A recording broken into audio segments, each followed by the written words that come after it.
Mesdames, Messieurs, bonsoir et merci de votre fidélité au programme du studio Kalangou qui sont diffusés en direct par 30 radios partenaires dans toutes les 8 régions du Niger.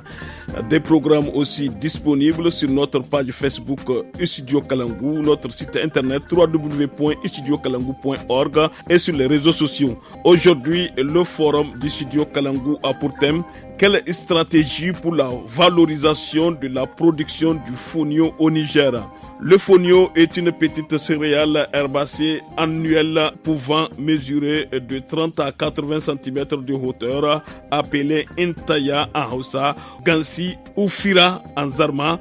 Le fonio est une culture ancestrale du Dalol Maori pratiquée sur des sols dunaires. Avec un peu plus de 6000 tonnes, il représente 0,7% de la production de céréales de la région de Dosso en 2018, loin derrière le mil et le sorgho, mais juste devant le riz. Avec nos invités, nous allons faire un état de lieu sur la production et la culture du fonio au Niger, les zones et les difficultés de production, mais aussi espérer des recommandations pour sa promotion. Pour ce faire, nous avons le plaisir de recevoir Madame Fanta Madi Cissé du réseau national des chambres d'agriculture du Niger, RECA. Bonsoir Madame. Bonsoir. Et Adamou Ousseini Ayouba, responsable commercial à l'Institut de production en ressources et énergie du Niger, l'IPREN Agriculture 2.0. Bonsoir Adamou Ousseini Ayouba. Bonsoir Monsieur Mokhtar. À la modération, je suis Mokhtar Hamadou. Madame Fanta Madi Cissé, que peut-on savoir au sujet de la culture ou bien de la production du fonio au Niger? Merci, bonjour. Bonjour chers auditeurs.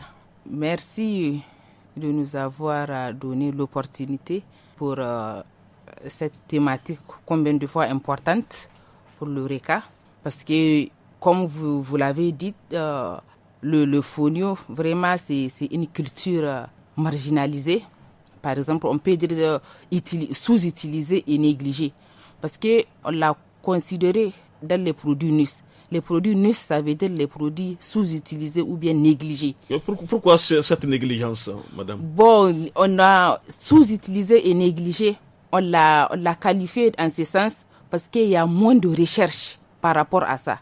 Par exemple, comme le mil, le niébé, il y a beaucoup de recherches. Il y a des variétés qui sont là, qui sont connues par l'INRA, mais beaucoup de variétés du fonio. Non. Des mil, par exemple. Lui, le fonio, on l'appelle NUS parce que c'est négligé en termes de recherche. Parce qu'en termes de recherche, il y a pratiquement pas de documentation sur le fonio. Par exemple, du sémi ou bien les différentes variétés. Il n'y a pas assez de recherche. Donc, on l'a qualifié de produit NUS. Comment expliquer ce stade de fait, le manque de recherche autour du fonio? Parce qu'on l'a négligé, donc on l'a marginalisé et il n'y a pas assez de production. À qui la faute? À l'État, aux chercheurs, aux organisations paysannes? Bon... C'est compliqué, madame. C'est compliqué. Allez-y. C'est compliqué, mais c'est sous-utilisé vraiment et c'est négligé en termes de recherche. Mais quelles sont les zones de production au Niger? Bon, les zones de production, pratiquement, c'est au niveau du Dalol Maori. C'est là-bas qu'il y a la plus grande production là-bas au niveau du Dalol Maori. Mais on en trouve pratiquement un peu partout dans toutes les régions. Mais ils produisent ça en petite quantité. Par exemple, Nord, Tawa, Maradi et Agadez. Même vers Tillabéri, ils produisent ça, mais en petite quantité. C'est pour la consommation familiale, tout ça là. Ça ne se commercialise pas? Bon, ça ne se commercialise pas beaucoup. Mais il y a des femmes transformatrices qui transforment le fonio, qui le commercialisent. Par exemple, au RECA, chaque samedi, il y a un marché qui se tient. Donc, au niveau du marché, là, il y a les femmes transformatrices qui amènent leurs produits là-bas, les produits transformés. Donc, il y a le fonio. Il y a certaines femmes qui amènent des fonios. Donc, ils font des biscuits, des couscous, tout ça là, des dégués à base du fonio. C'est appétissant? C'est appétissant. C'est appétissant. Par exemple, même au niveau du salon, le salon de l'agriculture qui s'est passé en février 2025. Donc, il y a Suisse Aid qui a organisé une journée fonio. Le jour-là, on a préparé pratiquement plus de 20 plats à base de fonio. Donc, ils ont fait la promotion du fonio. Ils ont valorisé le fonio et les plats qu'on a dégustés. C'est appétissant. Bon, c'est assez appétissant. Madame Fanta Madi Cissé, à la différence des grandes cultures, le fonio est une céréale négligée, vous l'avez dit, qui n'a pas bénéficié d'un grand nombre de recherches, vous l'avez également dit, formalisées sur des techniques culturelles. Pourquoi les agriculteurs ou les producteurs nigériens ne s'intéressent pas beaucoup à la culture du fonio? Bon, on peut dire c'est surtout au niveau de la production. La production, elle est traditionnelle, elle est archaïque, elle est manuelle. Et la production manuelle, c'est tellement difficile. Par exemple, surtout au niveau de la récolte, qui se fait manuellement, et au niveau du battage, là où on le sépare, le décortiquage. Le décortiquage, d'enlever les glumes. Donc, vous voyez, tout ça là, c'est tellement dur et c'est manuel. Donc, raison pour laquelle les producteurs ne s'intéressent même pas à la production du fonio. Madame, comment se fait la culture du fonio? Le fonio se cultive n'importe quel terrain, surtout les terrains dunaires. Par exemple, les terrains qui sont pauvres. Là-bas aussi, oui, ça se pratique. Ça ne nécessite aucune exigence. C'est tolérant à la sécheresse et surtout... Ça ne nécessite pas de l'engrais. Non, ça ne nécessite pas de l'engrais. De fumure organique. Non, ça ne nécessite pas de fumure organique. Parce qu'on l'appelle même, c'est une culture bio. Donc, il n'y a pas d'engrais, ni de pesticides. Par exemple, les sols qu'on laisse en jachère. Donc, ça pousse au niveau de ces sols. Ça ne nécessite pas grand apport. Alors, madame, quels sont les enjeux pour un pays pauvre comme le Niger, très dépendant sur le plan alimentaire, de promouvoir la production de toutes les céréales et les autres spéculations? Vraiment, le fonio, ça ne nécessite pas beaucoup de travail et beaucoup d'apport. Non. Donc, il peut pousser sur n'importe quel terrain, sur n'importe quel sol pauvre, ça peut coûter. Donc, il y a la promotion aussi qu'on doit faire. Par exemple, organiser des journées portes ouvertes ou bien des foires comme ça. Donc, faire des dégustations. Mais est-ce que les gens vont venir puisqu'ils ne s'intéressent pas à la culture? C'est de faire des sensibilisations. On va faire des sensibilisations, des spots radio, des émissions radio au niveau de toutes les radios. Je vois que sur le travail des partenaires, qu'est-ce que l'État peut faire lui-même pour valoriser cette culture-là? Même l'État peut faire des sensibilisations au niveau des radios, au niveau de la télévision. Donc, parler du fonio. Le ministre de l'Agriculture, par exemple? Par exemple, oui. On peut parler du fonio au niveau de la télévision, faire la promotion en faisant des foires, organiser des foires, faire des dégustations à base du fonio. Parce qu'on peut faire différents plats à base de fonio et c'est très appétissant. Okay. Merci beaucoup, madame. C'est très nutritif et c'est surtout le fonio là, il est très riche en vitamines. Les Nigériens le savent, tout ça là? Oui, bon, pas tellement. C'est riche en... Il n'y a pas de gluten. Donc le gluten là, c'est la protéine là qu'on interdit aux personnes âgées et aux enfants. Donc il n'y a pas de gluten dans le fonio. Okay. Merci beaucoup, madame. On va revenir vers vous encore, le temps de donner la parole à Adamou Ousseini Ayouba. Comment votre structure, l'Ukraine Agriculture 2.0, aborde-t-elle les questions de la valorisation de certaines cultures rares et négligées telles que le fonio? Ok, bonjour M. Mokhtar. Bonjour pour l'occasion que vous nous donnez de venir discuter sur le fonio.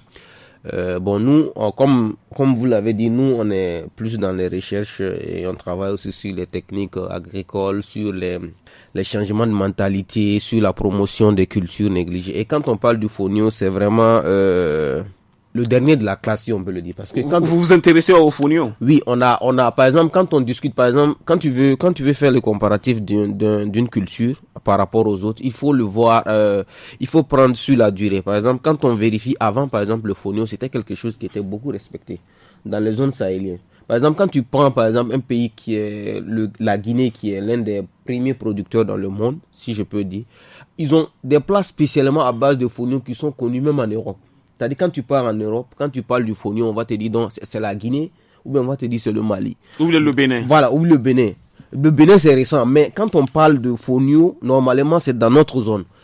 Par rapport au Niger, les recherches qu'on fait, c'est de voir que le fonio, la culture du fonio, elle est négligée. Pourquoi? Parce qu'elle est très difficile. Très difficile comment? Elle est à 100% manuelle, il faut le savoir.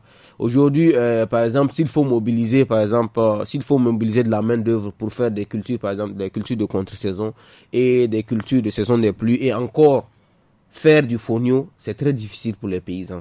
Donc, les paysans ne peuvent pas se concentrer exclusivement sur le fonio. Parce que le fonio a moins de rendement. Le fonio au Niger a moins de rendement et est moins rentable. Quand on prend par exemple sur 1 hectare, tu as à peine 600 kilos, c'est-à-dire 6 sacs de 100 kilos sur 1 hectare. Je ne te parle pas de 500 mètres carrés, 1 hectare. Et ce n'est pas rentable puisque quand on fait la comparative avec des pays qui sont à côté de nous comme le Mali, eux ils sont à 900. Ils sont à 900 kg à l'hectare.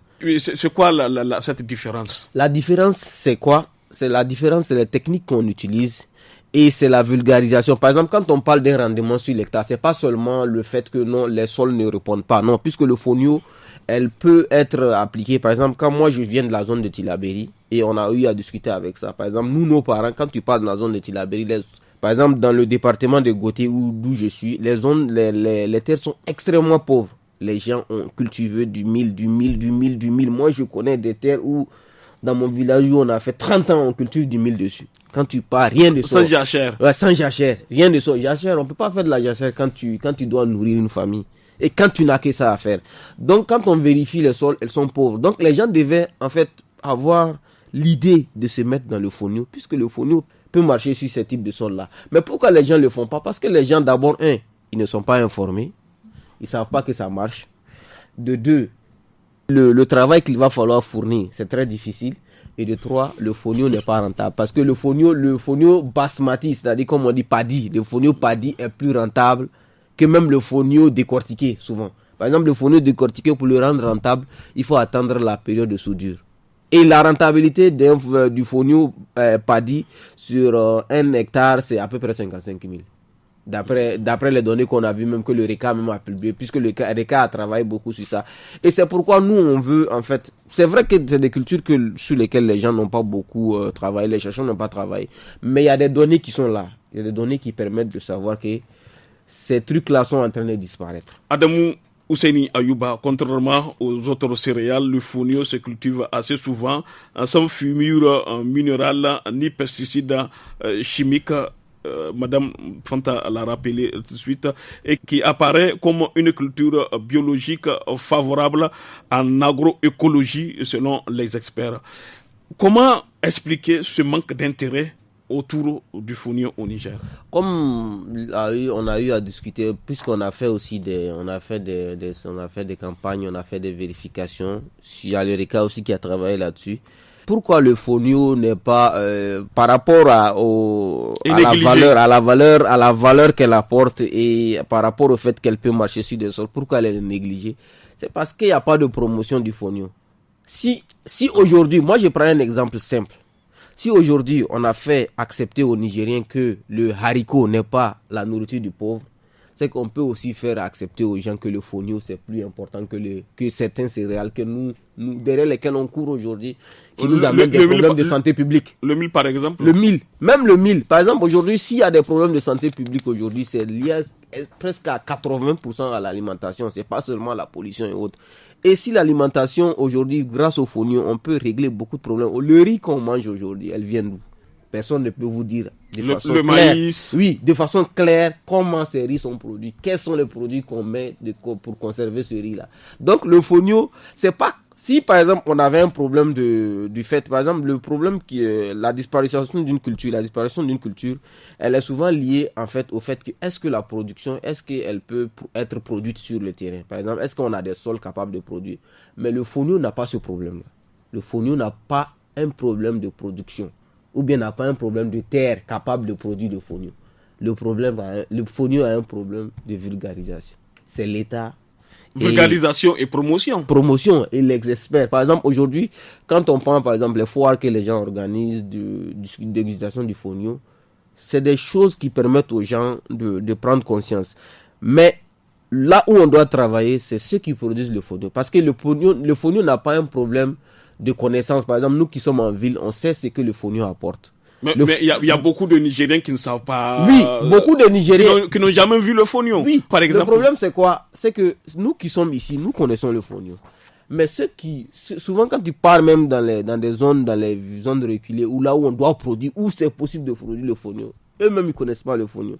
Donc qu'est-ce qu'on doit faire? C'est-à-dire qu'on doit retourner à la base. C'est-à-dire que retourner là où on produit le fonio. Il faut qu'on produise le fonio. C'est pas qu'on le dise ou bien qu'on vienne, on fait... Oui, mais comment inciter les producteurs à s'intéresser? Inciter les producteurs, c'est simple. Aujourd'hui, quand tu veux faire changer de culture à un producteur, il faut d'abord montrer, il faut faire la pédagogie de l'exemple. À travers les champs écoles. Voilà. La pédagogie de l'exemple, c'est la meilleure chose qui marche chez les populations rurales. Par exemple, quand tu pars auprès des populations rurales, quand tu pars, tu veux leur expliquer par la parole, c'est très difficile de les faire changer d'avis. Parce qu'ils ont une conception de la vie qui est différente. Donc aujourd'hui, pour nous, c'est de vraiment leur faire comprendre, et par la pédagogie de l'exemple, l'État met en place, puisqu'il n'y a pas de problème de terre, il n'y a pas de problème de production. La semence est disponible. La semence, tout ça c'est possible quand on le veut. C'est ce que j'ai dit. C'est-à-dire que tout, c'est une chaîne au fait. Quand tu prends le fonio, c'est une chaîne. Quand on prend par exemple la chaîne, le fonio est cher. Pourquoi? Parce que le fonio est très cher. Pourquoi? Parce que c'est pas disponible. Parce que c'est pas disponible. Pourquoi c'est pas disponible? Parce que les gens ne produisent pas. Pourquoi les gens ne produisent pas? Parce que c'est très difficile à produire. C'est de façon manuelle et ça fatigue. Donc c'est une chaîne. Donc c'est cette chaîne-là qu'il faut suivre et retourner à la base. Oui, mais est-ce que l'État peut faire quelque chose à ce niveau? L'État peut tout faire quand l'État veut. Aujourd'hui, quand on oblige les gens, l'oignon de Galmi, on le connaît partout, mais c'est parce que l'État a voulu. C'est parce que l'État a voulu faire la production du riz aussi. Oui, c'est la même chose. Quand on veut produire du riz, on fait les aménagements hydro-agricoles, on produit. C'est comme ça. Quand on veut produire du fonio aussi, on dit, par exemple, l'État a plusieurs structures. Par exemple, quand on prend le LOECA, on dit au RECA, ok, aujourd'hui on va dire au RECA, vous devez cibler les zones dans lesquelles on peut produire du fonio. Cibler toutes les zones du Niger. On leur donne les moyens, ils vont cibler, ils vont cartographier et on va commencer la production puisque c'est pas compliqué. Puisque même le semis, se fait à la volée. À la volée. Donc, je vois pas qu'est-ce qui est extraordinaire qu'on ne connaît pas, qu'on ne peut pas mettre en place. Adamou Ousseini Ayouba, le fonio est cultivé au regard de ses potentiels alimentaires, socioculturels, thérapeutiques, Madame Fanta l'a rappelé tout de suite, économiques, voire fourragers. Faut-il craindre la disparition du fonio dans les années à venir si rien n'est fait? Le fonio, on ne parle même pas d'années à venir. Si on parle d'années à venir, c'est beaucoup trop. Le fonio est en train de disparaître. Si madame même vous dit qu'il y a des gens qui connaissent pas le fonio, c'est grave. On parle d'un céréal. On parle pas par exemple de la banane, plantain ou bien du palmier à huile qui est produit dans les zones côtières. On parle d'un céréal. Et on parle d'un céréal. Et quand un céréal disparaît, c'est parce qu'il y a pas de promotion. Et tant qu'il n'y a pas la promotion, il n'y a pas la vulgarisation, elle va disparaître. Et ça, c'est clair. Puisque le problème, c'est qu'on ne produit pas. Et comme on ne le produit pas, on ne peut pas l'acheter puisque c'est cher. La production qu'elle est là, elle est chère. Donc comme elle est chère, les gens ne produisent pas. Les gens ne produisent pas parce que c'est difficile à produire. Donc toute la chaîne, elle est là. Il y a un problème sur toute la chaîne. Donc il y a un problème, c'est un problème-là qu'il faut régler. Tant qu'on ne règle pas ces problèmes-là, on ne pourra jamais vulgariser le fonio et le fonio va disparaître. Merci beaucoup Adamou Ousseini Ayouba, Madame Fanta Madi Sissé. Le fonio risque de disparaître au Niger si rien n'est fait. Que faut-il faire? Oui, le fonio risque de disparaître, comme l'avait dit tout à l'heure Adamou. Oui, ça va même disparaître. Parce qu'il y a des zones où bien il y a des gens même qui ne connaissent pas le fonio. La première des choses, c'est la recherche. C'est la recherche et le développement. Par exemple, investir dans la recherche agronomique pour développer des variétés de fonio plus productives, donc résistantes aussi aux maladies et adaptées aux conditions climatiques locales. Il y a aussi la promotion de l'utilisation de bonnes pratiques agricoles. Par exemple, semences améliorées, gestion des sols, lutte intégrée contre les ravageurs. Il y a la mécanisation, parce que le travail est fait manuellement. Donc, faciliter l'accès des producteurs à des équipements agricoles adaptés. Donc pour la semis, la récolte, la transformation, etc. Tout ça. Et il y a le développement des solutions mécanisées, abordables. C'est faisable? Oui, c'est faisable. Impossible n'est pas nigérien. Comme on a coutume de le dire. Il y a là aussi la formation et l'encadrement. Donc, il y a faire le renforcement des capacités des producteurs en matière de techniques de production, donc de gestion des cultures et la commercialisation. Et c'est surtout mettre en place des systèmes de vulgarisation agricole très efficaces. Il y a aussi la transformation et la valorisation. Tout ça là, c'est des propositions, Madame Fanta. Propositions. Oui, que faire pour amener tous ces acteurs, tout ce beau monde-là à promouvoir la culture du fonio? Il faut soutenir la création de petites et moyennes entreprises. Donc, qui doit le faire? C'est l'État, ce sont les bailleurs, ce sont les partenaires. Qui doit le faire, madame? L'État peut le faire, sans se focaliser même au niveau des bailleurs. Il y a aussi des bailleurs qui peuvent le faire. Promouvoir la diversification, par exemple des produits à base du fonio. Par exemple, farine, couscous, pâtes, biscuits, gâteaux, dégués, galettes, tout ça là. Tout ça là, on peut faire tout ça là à base du fonio. On peut le faire à base du fonio. Parce qu'au niveau du salon, comme j'ai eu à le dire, il y a SUSAID qui a fait la promotion du fonio. Donc, ils ont fait plus de 20 mains à base du fonio. D'améliorer les techniques de transformation, donc pour garantir la sécurité de la production. Merci beaucoup, madame. On a servi une courte pause. On revient vers vous, Adamou Ayouba Ousseini. Les espèces alimentaires négligées et sous-utilisées comme le fonio jouent un rôle crucial pour la sécurité alimentaire et nutritionnelle. Le fonio a-t-il des valeurs nutritives et sanitaires? Oui. Par exemple, quand on parle de fonio, comme madame a eu à le soulever, par exemple, les personnes âgées, le fonio n'a pas de gluten. Donc, c'est très bien pour les personnes âgées, les enfants et aussi les diabétiques. Et quand on vérifie les aliments sur lesquels les gens travaillent aujourd'hui, et c'est que les maladies qui sont en lien avec ces aliments-là, quand on prend par exemple l'exemple du riz, c'est quelque chose qu'on consomme aujourd'hui qui apporte beaucoup de maladies que les gens ne savent pas. Alors que quand on prend le fonio, aujourd'hui, le fonio, c'est l'un des céréales les plus sains qu'on connaisse. Avec les études qu'on a fait dessus. Certes, c'est pas beaucoup d'études, mais les résultats qu'on obtient avec le fonio n'est pas comparé même au mil et autres. C'est très difficile de faire mieux que le fonio. Et c'est bio. Et c'est bio. Puisque le problème, c'est que le fonio, aujourd'hui, on peut avoir une culture bio. On peut dire avoir une culture bio, des semences bio. Mais les techniques de production peuvent être difficiles.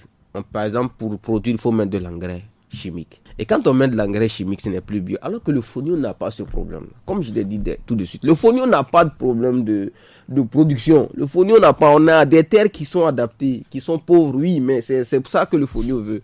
Donc le fonio n'a pas ce problème-là d'être parasité par les... Est-ce que l'insécurité n'est pas un frein, l'insécurité que vivent les populations de la région de Tillabéri aussi? Oui, l'insécurité aujourd'hui, moi j'ai toujours dit aujourd'hui, quand on veut régler un problème, on a plusieurs problèmes à régler. Mais est-ce que le problème le plus urgent, est-ce qu'on peut le régler aujourd'hui ou on va le régler demain? L'insécurité, ça fait plusieurs années que ça existe.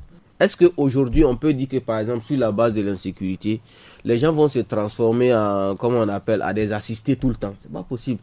Moi, je prends toujours l'exemple de la région de Tillabéri parce qu'aujourd'hui, moi, c'est ma région. Et je sais que c'est une région qui devait nourrir le Niger. Techniquement, c'est comme une région comme Difa, que les gens ne connaissent pas, que les gens peut-être négligent. Mais c'est des régions où ils ont eu tous des problèmes de sécurité graves. Mais aujourd'hui, Difa est en train de se remettre de ça. Ils sont en train de régler le problème. Difa a réglé la plupart de ces problèmes de sécurité grâce à la production agricole. Le poivron, les riz. Oui, parce qu'aujourd'hui, qu'est-ce qui se passe? Quand on parle dans une zone, je passe dans la zone, les gens ne font rien. Moi, par exemple, j'ai des parents qui travaillent après 3 mois, la saison hivernale, c'est fini. Ils font rien. Mais aujourd'hui, quand tu fais rien, déjà ça alimente l'insécurité. Quand on est dans une zone où les gens n'ont rien à faire, déjà c'est le premier problème même de l'insécurité. Ne parlons même pas du fait que les gens soient tentés par des choses dangereuses, à faire des choses dangereuses. Mais le problème, quand on fait rien, déjà tu crées de l'insécurité puisque tu n'es pas actif. Tu crées un problème. Donc le fonio dont on parle aujourd'hui, pour ne pas dévier, c'est vraiment l'insécurité peut être un problème qui va freiner en fait les gens à adopter la production du fonio. Mais là c'est un problème parce que là les gens sont obligés de se nourrir.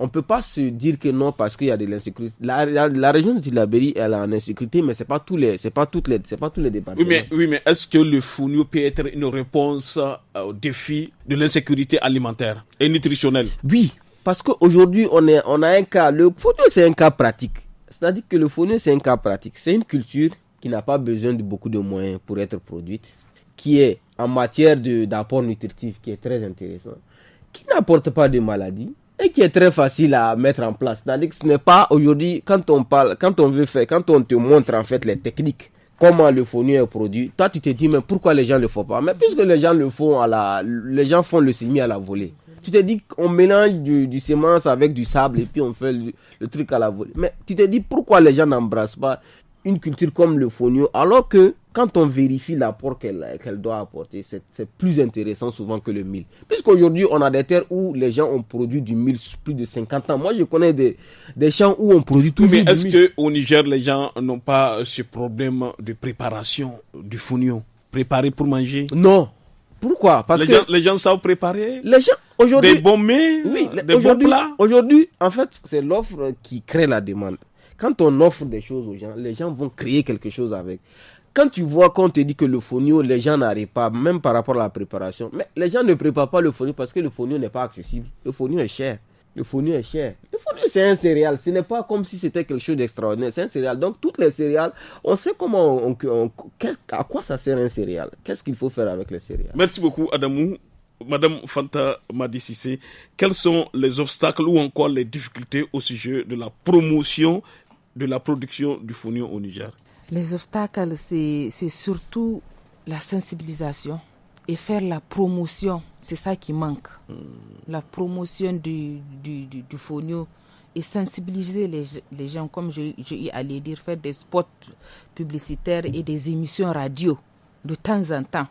Donc, de temps en temps, on fait les émissions, les producteurs écoutent ou bien les ménagères écoutent.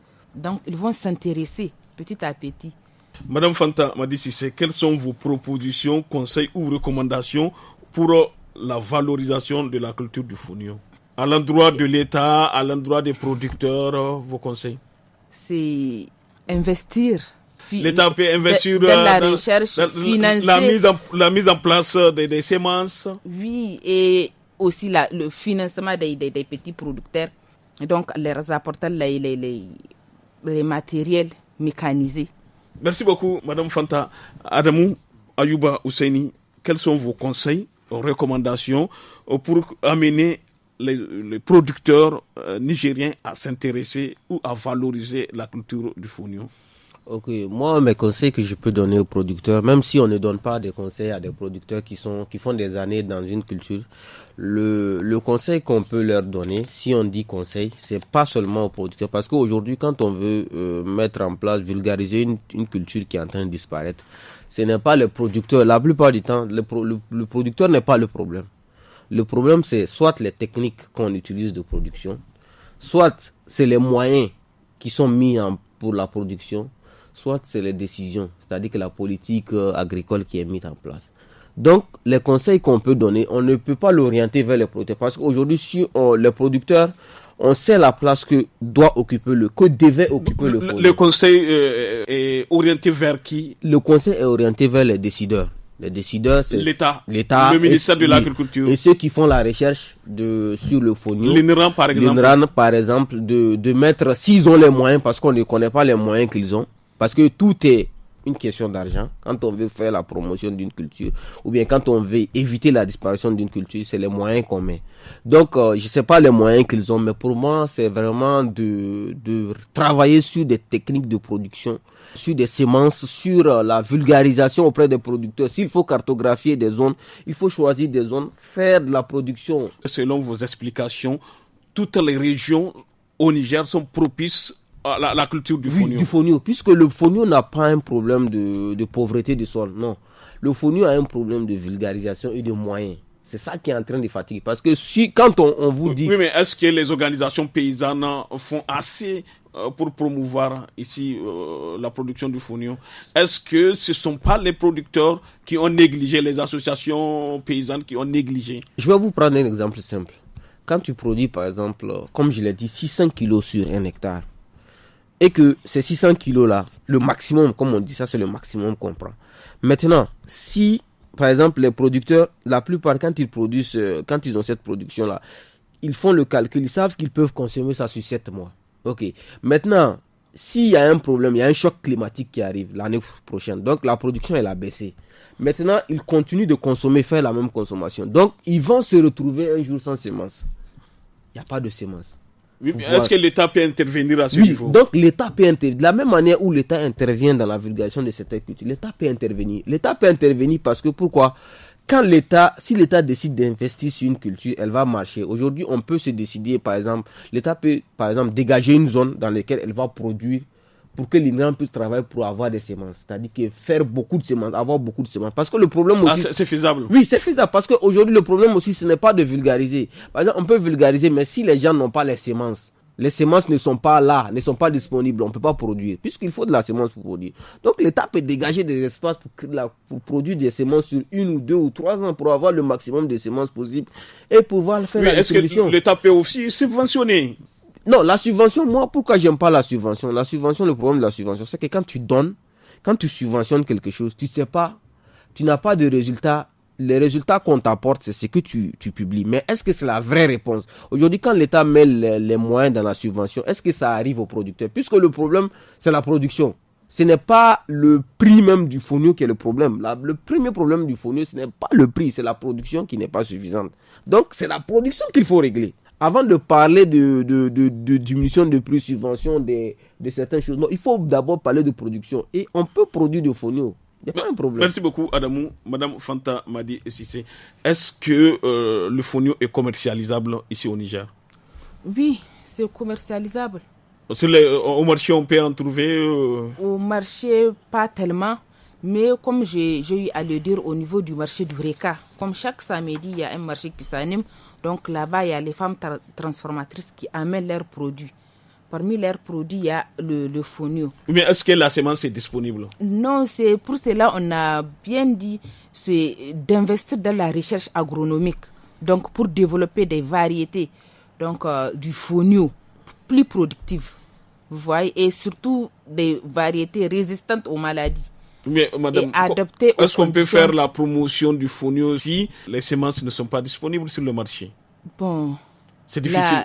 Là c'est difficile. Si les semences sont disponibles, là on peut faire.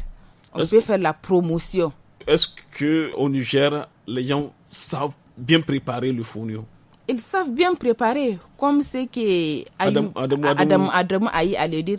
Quand l'offre est là, donc on peut tout faire à base du fonio. La technique me fait signe que nous sommes au terme de ce forum du studio Kalangou. Nous avons eu l'honneur et le plaisir de recevoir Madame Fanta Madi Sissé du réseau national des chambres d'agriculture RECA et Adamou Ousseini Ayouba, responsable commercial à l'Institut de production en ressources et énergie du Niger, l'IPREN Agriculture 2.0.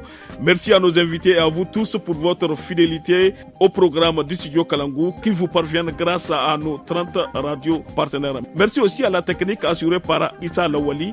Merci, à la prochaine.